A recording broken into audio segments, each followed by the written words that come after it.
Did you know that Medi-Cal can come after your assets when you pass away? Many families are surprised to learn how estate recovery and liens work and how it can affect your loved ones. In this second video of our Medi-Cal series, we're going to explain estate recovery, liens, and probate. What happens after someone receives Medi-Cal and how it can impact the assets you leave behind. So first, what is Medi-Cal estate recovery? Medi-Cal is a government program, and what it pays for long-term care, like nursing home care costs, or if it pays for health care for individuals over the age of 55, the state is allowed to recover some of those costs from the estate after the recipient or the person who received those benefits passes away.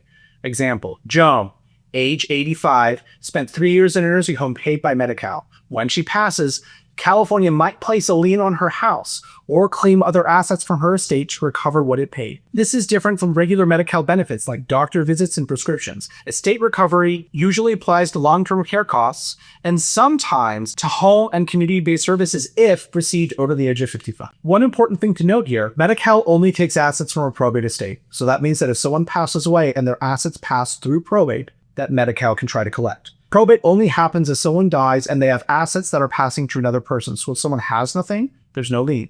If there are no assets passing through probate, and there are 3 or 4 different ways to avoid probate, then there is no lien. The state only files a lien in a probate after the death of 2 spouses. So if there are 2 spouses, the state never takes from the first spouse, they only take after the second spouse passes away.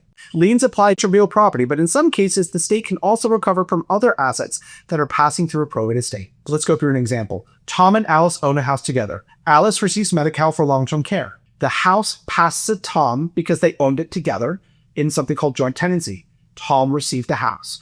Alice's Medi-Cal benefits are not repaid at that time because the state doesn't take from the spouse. After Tom passes away, then Tom's assets pass through probate. When his house goes into probate, Medi-Cal asks, did you or Alice receive Medi-Cal benefits? The answer is yes. Therefore, California tries to take the house. Now let's talk about probate and how it ties in more carefully.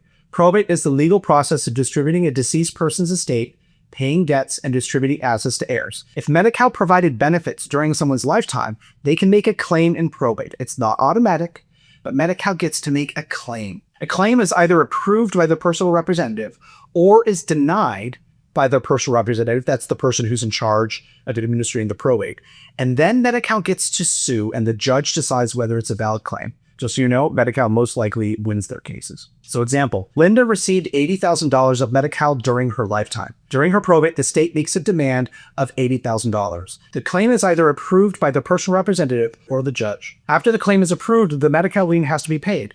So Medi-Cal either places a lien on the house and forces the sale, or the children pay the debt, and the remaining assets are then distributed to her children. It's important to note that not all assets go through probate. Assets held in a trust, certain jointly owned property, or accounts with named beneficiaries might avoid probate, and therefore they might not be subject to recovery. You might be asking, can anything be done to protect your estate from recovery?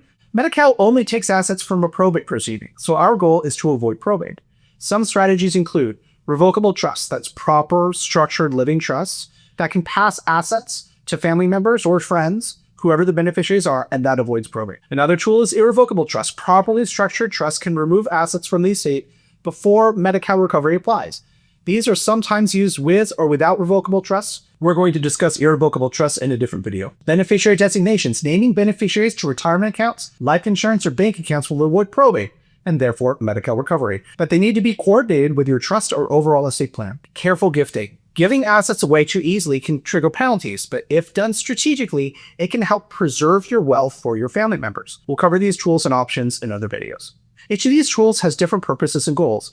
One size does not fit all. There is no one and done solution to prevent Medi-Cal recovery. So if you heard 4 or 5 tools that we just discussed and you pick one and you say, that tool is for me and there's nothing else to use, my answer is you're likely to be mistaken at the end because most of the time we use a combination of those tools. So choose carefully. Here's an example. George, age 78, needs to ensure that his daughter inherits his home. He creates a revocable trust and transfers the property into the trust. The home would be protected from Medi-Cal recovery as long as the transfer meets legal timing rules. Let's recap what we covered today. Medi-Cal can recover long-term care costs from your estate after you pass away. Liens are legal claims usually on property to secure payment. Probate is the process where Medi-Cal makes claims, where those claims are approved, and where liens are then placed on property. oftentimes before heirs receive assets. Not all assets are subject to probate. Trusts and accounts with beneficiaries might avoid recovery. Planning tools like trusts can help protect your estate. Understanding these rules now can help you make informed decisions and protect your family's inheritance. In our next video, we're going to cover different Medi-Cal programs, who qualifies, what's covered, and how to choose the right program for your needs. Thanks for watching. If you've made it this far, don't forget to like and subscribe so you don't miss any of our videos. Share this with someone who you think can use this information and follow along so he can help you develop the keys to your legacy.